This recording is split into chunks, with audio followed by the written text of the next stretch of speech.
Good evening. And restaurants that normally give out styrofoam carry-out containers will no longer be able to give them out to customers starting in 2022. Accidents with deer could result in major body damage, as an example with this Honda CR-V, which collided with a deer just off Route 13 near Elmira. The leaves are falling and snow will soon be in the forecast, which means drivers in western and southern New York need to start preparing for winter driving. Wedding photographer Emily Carpenter is suing for the right to deny service to same-sex couples. However, one person from Corning Pride tells me the lawsuit is a waste of time. This case is really about the right of artists to have the freedom to choose the messages they want to promote. Elmira wedding photographer Emily Carpenter is teaming up with the Alliance Defending Freedom to sue the state of New York. In the lawsuit, Carpenter claims that being forced to serve same-sex couples at weddings is a violation of her First Amendment rights. She just wants to go about and live her life and operate her business consistent with her beliefs and values like so many others. Jonathan Scruggs is the lead lawyer from the ADF taking up Emily's case. According to Scruggs, Emily faced threats from the state if she did not serve same-sex weddings,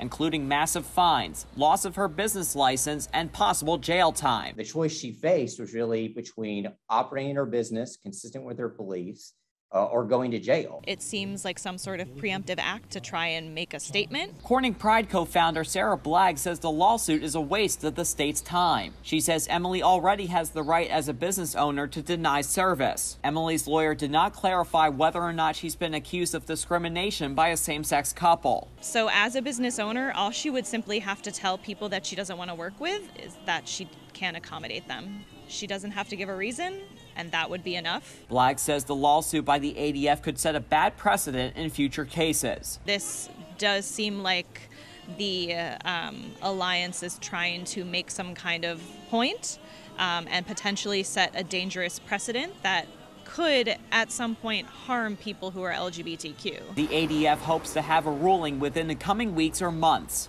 Matt Kleindienspig, Fox, WYDC in Corning.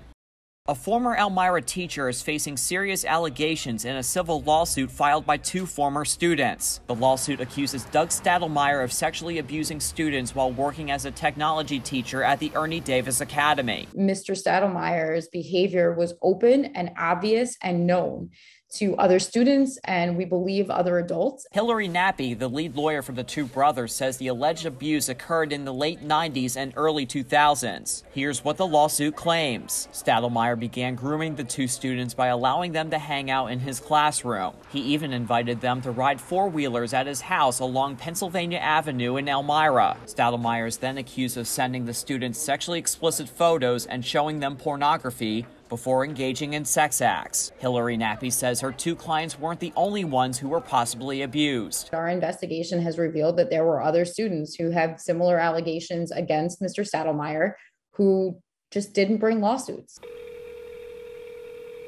Hello, you've reached. I called the phone number associated with Stadelmeyer to get his side of the story, but I did not get a response. The civil lawsuit also alleges officials with the Elmira City School District were aware of the abuse, but did not address the issue. As custodians of children who are responsible to protect them and keep them safe during the hours that they are at school, and they exposed these children to a predator. The Elmira City School District also did not respond to our calls about the allegations. An investigation was conducted against Stadelmeyer a few years ago. However, no charges were ever filed. He currently works as a corrections officer with the Chemung County Jail.